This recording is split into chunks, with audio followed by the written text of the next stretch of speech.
Hey, before we get started today, I want to talk about some bad actors in our industry right now that are trying to sell fear.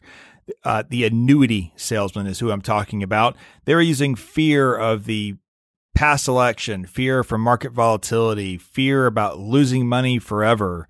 And it's all to sell you a product that pays them the most money. We have done the math on these annuities. They don't make sense, especially the indexed annuities. You need to stay away. I have a white paper we've created just for you. If you've been pitched to annuity or if you have an annuity, go to our website, wiserinvestor.com. Scroll down to the bottom. We have a buyer beware. Why do they keep trying to sell you that annuity white paper? Enter your email. You'll get emailed the white paper, and you can learn more about this vicious process that these bad actors are doing in our industry. Stay away from them. Always look for a fee-only advisor, people working in your best interest at all times, fiduciaries. That's wiserinvestor.com. Scroll to the bottom, subscribe to receive our white paper on why the annuity is a bad deal for you.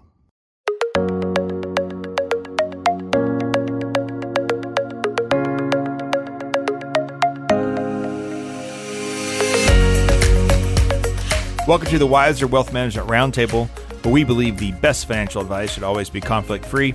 I'm your host, Casey Smith, guiding you to financial freedom as my co-host, Brad Lyons. Hey, Brad. Hi, Casey. And Matthews Burnett. Hey, Matthews. How's it going? So today, guys, I feel like I'm the adult in the room watching some very wealthy toddlers playing around. Today, we're going to talk about this GameStop Mania that's been all over the news.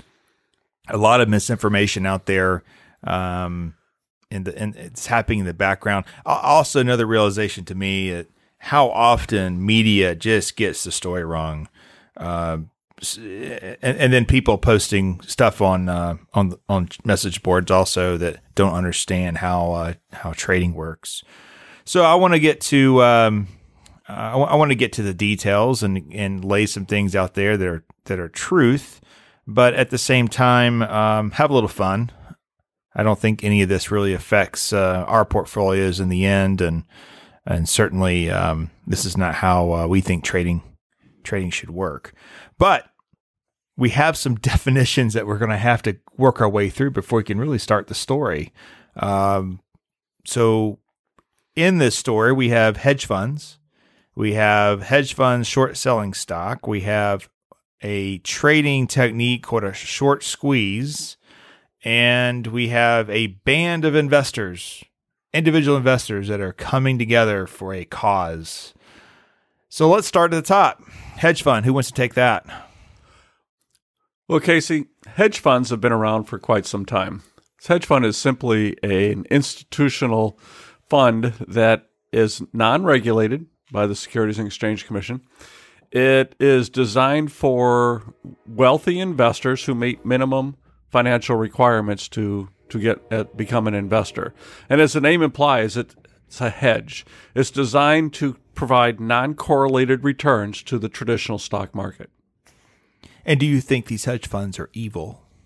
No, they're just simply another investment vehicle for people who can, afford to put money away in a long-term investment in order to correlate, again, a non-correlated return stream to their traditional portfolios. So they're just looking for returns outside of stock market performance, and maybe they're looking to hedge when maybe the whole market goes down. They can possibly make money. Sure. And there are lots of different strategies within hedge funds. So shorting is just one strategy that a hedge fund might employ. But what is shorting? Well, shorting is a way to make money in the stock market when the investor believes, after having done the research that's required, that a company is at any point in time is overvalued in the stock market and will or may decline in value over time. So it's the reverse of the traditional investing, where we buy companies that we think are going to increase in value in the future and then sell it then to realize our gains. It's selling when we believe a stock is overpriced, buying it later when it's fairly valued at a lower price, and profiting the difference. So say that again. Let's go real slow. So I'm going to sell the stock first or borrow it. Yeah, the mechanics behind it are a whole nother story, okay? But essentially, exactly what you were saying, you're going to borrow shares of stock that you don't own. You're going to sell them in the open market. Later, when the price decreases, you're going to buy them at a lower price, deliver the shares back to the lender, and profit the difference in your pocket. Everyone's heads are exploding. Yes. It is not a traditional investment strategy, without a doubt. And it's done, and it has risks. It has high risk because when we buy stock, the risk of 100% loss exists. But that's it. That's all you can lose is the amount that you invested. When shorting stock, the risk is unlimited because a stock can continue to go up and up and up and up and up, and you sold it at a lower price if it increases, but you've promised the lender that you will deliver those shares back to them. Now, if the price continues to go up and up and up and up, that person, the short seller, may be required to buy those shares at a much higher price and deliver those shares to the lender and realize a loss of money. So they have to make sure, anyone who's shorting has to make sure they have enough collateral in the back office to cover that increase in price. Because the price goes up, you lose money indefinitely. That's correct. Right. So if you don't have the money to cover that, that's why they say covering your shorts. If you don't have the money to cover your shorts, they're going to say, hey, you have to liquidate this position now because you only have, $100,000 in your brokerage account. Now your short's going to cost you $100,000 if you fulfill it. That's right. And as the price continues to go up, they may be required to continue to bring in collateral. So they may have to sell other assets in order to provide collateral in that account to offset the difference in price of that short position. Okay. So I think we got that concept. Let's get into a short squeeze. Now, this is something that short sellers have to be aware of in the event that as the price increases, they may be required to begin buying shares of stock. And as a group of people engage in purchasing stock, they may have the ability to push the price of the stock upwards. And as the more they buy, the more the price goes up, the larger the difference between what they sold it at originally, and now they're having to buy it back at a higher price. That continues to grow and grow and grow, and they're forced to buy faster and faster and faster, pushing the price up higher and higher and higher. So the squeeze is like squeezing their wallets, basically. That's the squeeze. So if we have a lot of buyers, the price goes up, then you have to cover your short, which means you're also now a buyer of the stock, which pushes the price even higher. That's correct. And as other momentum investors begin to see this, they jump on the bandwagon and increase their purchasing, and the price continues to go up and up and up and up. So enter the show's protagonist, these individual investors.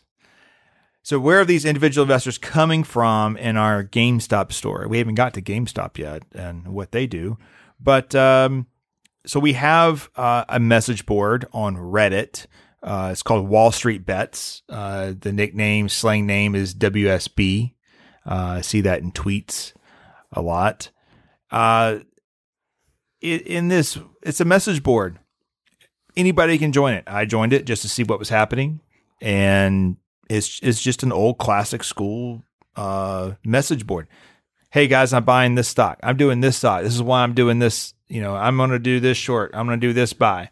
And what's interesting is they seem to be very organized on a couple of fronts. And that when a few kind of leaders of the message board are talking, people seem to follow. These are all, there's no licensed advisors there that I can see. It's very crude comments, mix of a lot of things, which I can get into later as we tell the story. So now we have GameStop. So we have a company that sells video consoles, video games. And if you don't understand the gaming environment right now, you don't really need this store. You can go to Target, Walmart, Costco, Sam's. You can go to a lot of places, Amazon, and order these game consoles from Nintendo, Sony, Microsoft's Xbox. And when you have these new modern consoles, they just download the games into the box from the web. Yeah, it's like a Blockbuster for video games. It's not really necessary anymore because you can download them either going to the store or just streaming it online, buying it. So I haven't been inside a GameStop store since I was probably a teenager. I do remember them having used games. Used consoles, used games, you can exchange there. But like you said, it's kind of antiquated process now when you could do it for a little bit cheaper and easier just online. Maybe they should rebrand and be like a Play It Again Sports. It'd be like a Play It Again Games. We'll see soon enough, I'm sure. So we have a company that was trading at $8, I guess a year ago or so. Started off the year around $18. And the band of individual investors at Wall Street Bets said, hey, we're going to buy this GameStop because this GameStop stock, I don't know what value they saw in the company, but what they saw was a tremendous amount of short selling. In fact, the stock was shorted 140%. That's a lot of margin. That's a lot of borrowed money, right? Yes, because all of short selling, again, is collateralized selling. Yes. So the stock was way overshorted, but it was overshorted by large institutions. One in particular, Melvin Capital. Melvin Capital is not a evil firm. They're not doing anything wrong. They just had shorts in some retail companies that they thought would eventually go out of business and they would make some money on, right? I have a hard time betting against things. I think that's why I have a hard time with shorting. I don't understand, like, you can be positive, win. But I guess they look at as winning as profiting on someone else's demise, I guess. It's a psychological concept I struggle with. to get into what their thought process is, but they're simply making money off something that's the probability is going to occur no matter what. So their position in the company as a short position doesn't necessarily lead to the demise. It's just taking advantage of the demise. But whether or not they ever shorted the stock has nothing to do necessarily with the business model, the management, the product, etc. Right. So we have a situation where these individual investors, actually led by Keith Gill, we'll talk about him in a second, say let's start buying up GameStop. There's a lot of shorts. What they're looking for is a short squeeze. They're looking. Yeah, that's their ultimate investment strategy or their game plan is the short squeeze. Now, when force that selling, buying, when you read the message board, the Reddit message board, there are hundreds and hundreds of comments on I hate capitalism and I hate hedge funds. I hate wealthy people. Let's be really clear that the individual players are wealthy people. These are not buying 10 shares and 2 shares and one share of the stock. I mean, the gentleman that owns, I don't know if he owns the most right now, but the guy who started this has a portfolio at $33 million. There's a lot of people below him at 20 million, 10 million. So let's don't think that this is the little guy trying to beat up on the wealthy hedge fund managers. He's a multimillionaire. Maybe he's not a billionaire. Maybe he's a 33 millionaire that hates billionaires. In the Wall Street Journal article that interviewed him, he said he didn't have hate for anyone. He was just looking to place bets and make some money. So, but he has a lot of followers that seem to hate the system. It's become the little man, though, which is interesting. He might have started it, but a lot of people, like Brad mentioned, the momentum investors, is a lot of people see this and they are buying small amounts of shares, and the quantity of millions of people that are buying it ends up adding up. Those are people that probably get hurt, and that's what I'm concerned about. In the long run. Yeah. So we have this this band, probably 1 million plus. I've read some things that seem to indicate that are buying into GameStop. The GameStop, the ticker's GME, $18.84 at the beginning of the year. The high was nearly $350 a share in a very, very short time span. What is that? Over 1,000%? I mean, that's a big number. Yeah, that would be difficult to calculate. So So 1885 is the beginning of the year. We push it to 350. Trading right now on a Tuesday, we're looking at 225 a share, down about 30% right now. At some point, this stock resets back to what it's actually worth. Is probably somewhere between $8 and $10 a share. But there's no fundamentals behind this. You're not buying this stock because you think that GameStop is going to all of a sudden be the retailer for games, and there's going to be one on every corner, and they're going to turn around their business model. Yeah, it's not. We said before, it's not even speculation. You're not speculating that something can happen. I mean, this is just a momentum play of investors getting behind this, short squeezing the stock, and that's why it's moving forward and significantly increased so much right now. It's not the fundamentals like you mentioned. So the person or the firm that seemed to be most hurt by this in the news is Melvin Capital. Melvin Capital has indicated they've lost 53% of their value just in January because they were one of the biggest shorts on GameStop. Other companies as well. And it's interesting that the hedge fund Citadel and Point72 are also investors within Melville Capital. So it's basically hedge fund investing a small portion of their funds into another hedge fund. They indicate they've lost money on the trade, but no percentage was given. Hedge funds aren't like mutual funds where you can open up a newspaper and see what's in there. You really only know what's in the hedge fund if they tell you. Even as investors, sometimes you don't even know what's in the actual fund itself. No, they're not regulated by any regulatory agency. So they're completely free to pursue a strategy that they believe profitable for their investors at any point in time. So we have hedge funds losing money. We have individual investors becoming multimillionaires overnight. And at some point, the music stops playing.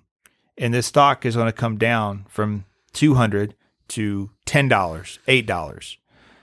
And there's going to be people holding, and they're going to lose a lot of money. I saw an article in the Wall Street Journal, about a young man that convinced his parents to take out a mortgage on their home to buy GameStop stock, which is hopefully for their family.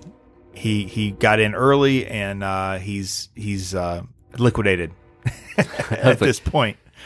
There's whole accounts now, though, that are called Hold the Line, and there's hashtags for Hold the Line. I mean, they're still pushing, regardless if it continues to drop, that they band together and they continue, even if it's not this stock, other stocks, to hold the line and continue this process for the near future. So there's a big following that's really buying into this. What's interesting to me is their lack of risk management, because I see this same post. I'm like, man, why wouldn't you take out $2 or $3 million put to the side to say, okay, the rest of this can go. Maybe I get $100 million out of this, but I've got $2 or $3 million that I'm going to protect and put into other things. Yeah, they're making fun of them for getting out and making money, and because they're not holding their position, continue to push it. It's kind of crazy. Right. It's defying all everything to do with risk management. It's pedal to the metal, and we got a sharp term coming up, but we hope it works out. Well, they did very little to get that money, and it has very little value to them other than its ability to get more money. True. But when you read the message boards too, there's so many comments about punishing the capitalists, punishing the elite capitalists, and punishing the wealth people, saying this is class warfare. I'm like, dude, you got $33 million in your brokerage account. I don't think this is really class warfare. You're not standing in the food line. That's class warfare, right? If you can't get a leg up because the billionaire is pushing you back down, that's class warfare. Not your $33 million brokerage account. So let's sidestep for a second. You know, we're really big here with using ETFs, using index funds to build diversified portfolios, focus on the long term. There are a few ETFs, or I'm going to highlight two that were affected by this. I didn't even know this even existed. GAMR. It's a gaming ETF. So if you really love gaming and you think this is a market you want to be in, you can buy an ETF that only buys gaming stocks. There's only 93 holdings in it. GME, the GameStop stock, was only 2.1% at the beginning of the year of this fund. It's now 27% of the fund, which in ETF land and indexing in general, that's a huge percentage. I mean, there are a few tech funds that you might go into. You might see Microsoft or Apple might be a combined 25%. And you kind of expect that because it's two very large companies. You don't expect to see GameStop being 27% of an ETF. No, you really don't. And the ETF sponsor is caught in a midterm reconstitution of the index itself if they were to choose to take market action on this. And so given their governance structure, they're just wondering what to do about this as well at the point, probably. If they rebalance now, it no longer is really a passive ETF. It's now an active ETF. That's right. Which is interesting. Because that's been a few weeks. It's not like we're talking long-term or throughout the year. I mean, that's happened Right. all in the last few weeks. The GAMR is up 53% just in the first few weeks of 2021, only because of GameStop, which is very interesting. That's something else we have to watch is what do the providers do for that. Another one is a little more common, XRT. It's a SPDR SPDR retail ETF. So if you wanted to target just retail companies inside your portfolio, you could add it. XRT is an equal weighted fund. So to explain this, basically everything in the portfolio is equally weighted. It's not weighted by market size. So for instance, Target would be the same weight as a GameStop, right? Walmart would be the same weight as Ross. Theoretically. So it's supposed to have a weighting of 1.5%. Well, what's interesting is that GME in this equal weighted fund is now 20% of XRT, right? That's not supposed to happen. Well, traders knew this. And so now we're going to get super technical, but you could buy 50,000 shares of an ETF and then you could then redeem them. So you could go to the authorized participant, walk in. This would be maybe like a night trading, whoever clears for the ETF. You walk in and say, I've got my 50,000 shares and I want to redeem this for the underlying holdings. Right. And they have to deliver back to your account all the shares of the companies that were in the ETF. So people are hunting for GME stock so much that they're buying 50,000 shares of GME, saying, convert this, give me the individual securities instead of the ETF wrapper, right? Just to get to the GME, right? Now, these are probably not the individual investors. These are large institutions. Large institutions doing this, right? So because of this, 75% of the fund liquidated in one day. So it was worth $774 million, meaning that's how much assets that the company had. It then fell to $237 million in assets on one day for people hunting GME stock. That's unusual, which is very interesting. And all they're doing, like you said, is collecting the GME stock and selling off all the other positions that were in the that have been delivered to their account from the ETF. Which, whole different podcast, but that's a testament to exchange traded funds and their liquidity. In a crazy time like this, to be able to handle that in an ETF, and we see that with bond ETFs, times when in financial crises where the bond market has seized up, we've seen ETFs be very liquid and be able to transfer. So it's just a testament to the ETF product and why ETFs are so big now in the market versus the mutual funds. But and I will say, I'll give a shout out to ETF.com. I've worked with them on some of their conferences over the years, even all the way back to when they were Index Universe, and they had a great report on Gamer and XRT, which is where I got that information from. So moving on, we have this GME Mania. Then we have something else happen. So Robinhood, where a lot of this is happening, it's a online trading firm.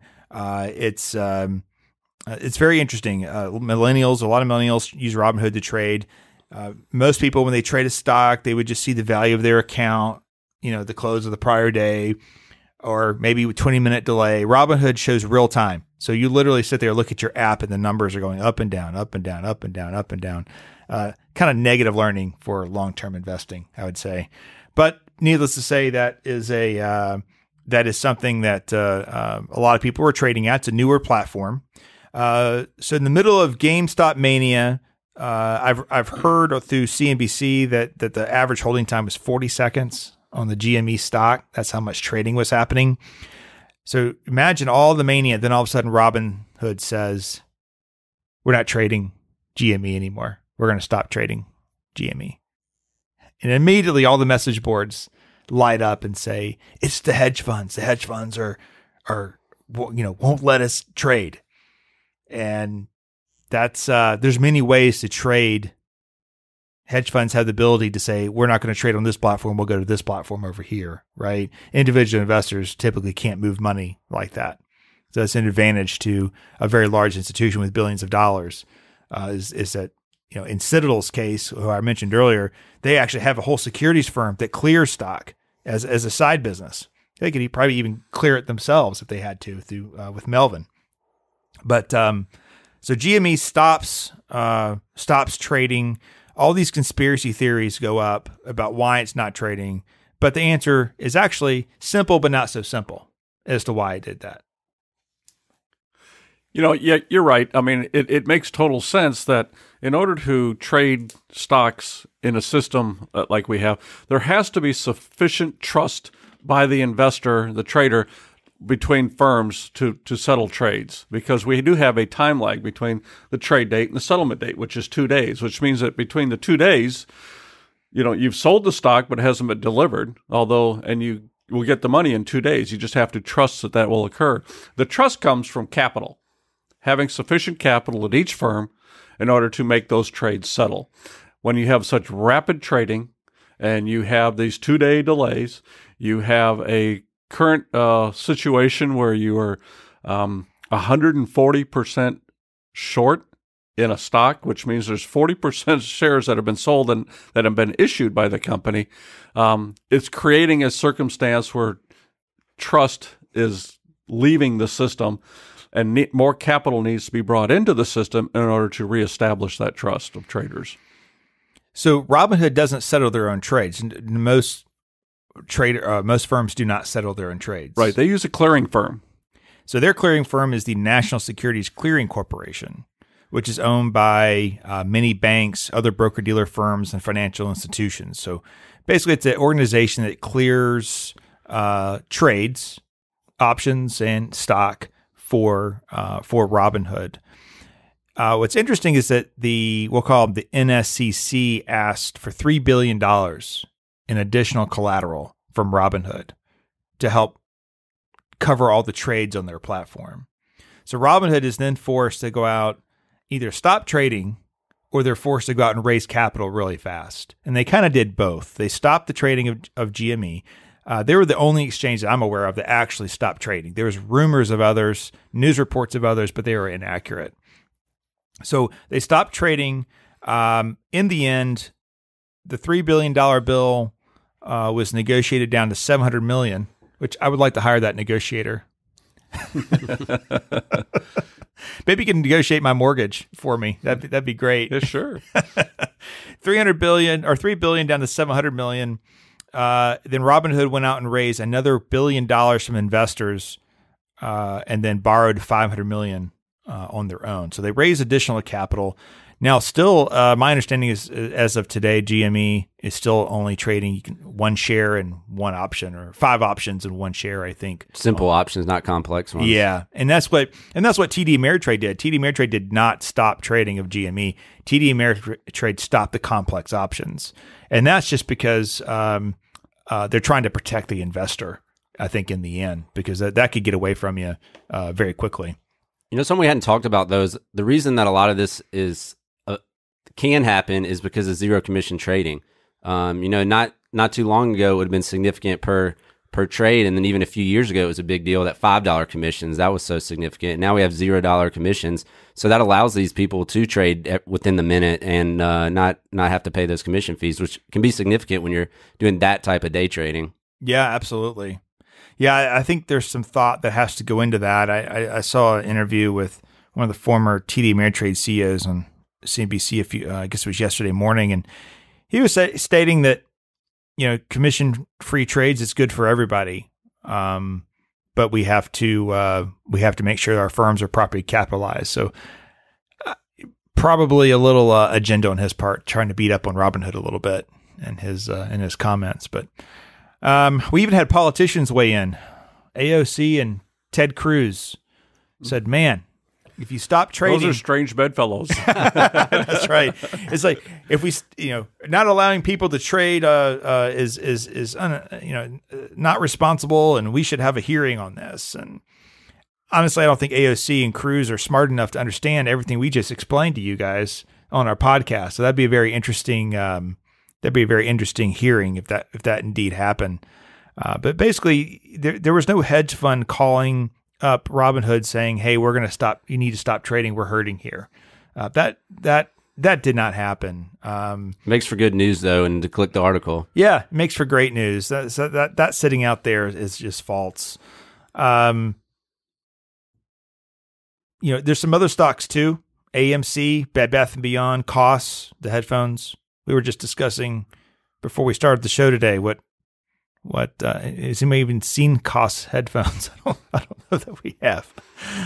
Maybe somebody can explain that to us. The guy behind it, Keith Gill, pretty good interview in the Wall Street Journal as well. Basically, he's 34 years old, has a 2-year-old daughter.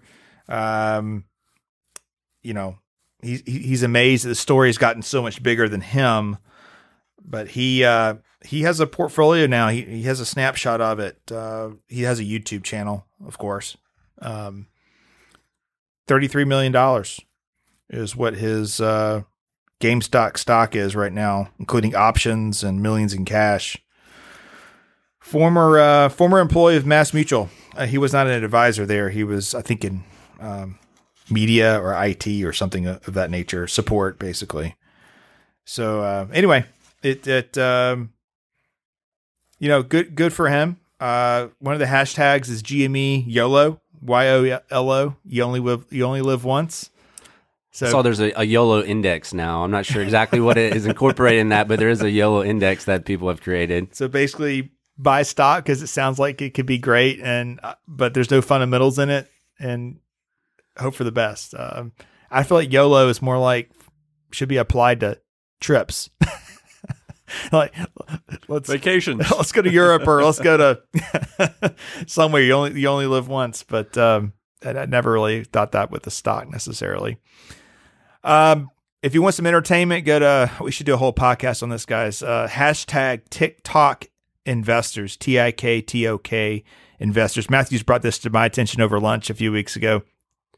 You'll find some very entertaining tweets. Do not follow any of their advice. Do not follow any of their advice. Good disclaimer. Yeah. One of my favorite ones is a guy on there, and he's like, I bought the stock, and it went up, and then it went down, and then I sold it, but then it went back up, and I bought it again, and then it went down, and so I sold it, and then... oh my gosh. I was just sitting there laughing, going, this is horrible. What's funny though is that it was 2 weeks ago. Y'all remember Bitcoin? That's all that everybody talked about was Bitcoin. Now it's just a thing of the past right now, and everybody's talking about GME and AMC and the mania going on right now. It has nothing to do with the Bitcoin. Bitcoin 43,000 near the high. Now we're down like what 30? We at 32, 33. It's dropped significantly. It's still higher, but yeah, that's not the new rage right now. Everybody's buying these undervalued companies. That's our next podcast, by the way. Bitcoin. We're going to bring it back. Wall Street Bets is going to be talking about the Wiser Roundtable and the Bitcoin podcast coming up. All right, we got to wrap this up. This is getting long, guys. How long do manias run? I mean, one of my favorite books, Random Walk Down Wall Street. You should read it if you want to learn about investing and be the adult in the room instead of the children. But one of the first chapters, I believe, is talks about stock manias, and one of the first ones recorded was Tulip Mania in Holland. So when you say mania, I always default to Tulip Mania, but I don't know the answer to that. They run until they don't. And when they don't, people are left destitute. So you got to be careful out there. Yes, you do. It's like the musical chairs. You don't want to be left standing when the music stops. that gives me anxiety just for these people. I don't even know them who are playing in this. But there's a lot of millionaires made in the last few days for sure, and there's going to be a lot of millionaires that are going to talk about how they used to have millions of dollars for a few weeks. So anyway, focus long term, keep your costs low, and then maintain a diversified portfolio that's never let anybody down. We expect it won't. All right, have a great week. We'll see you guys on the next podcast.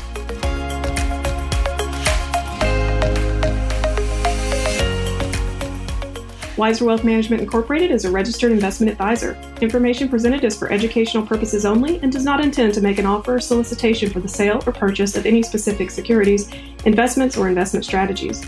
Investments involve risk and, unless otherwise stated, are not guaranteed. Be sure to first consult with a qualified financial advisor and/or tax professional before implementing any strategy discussed herein. Past performance is not indicative of future performance.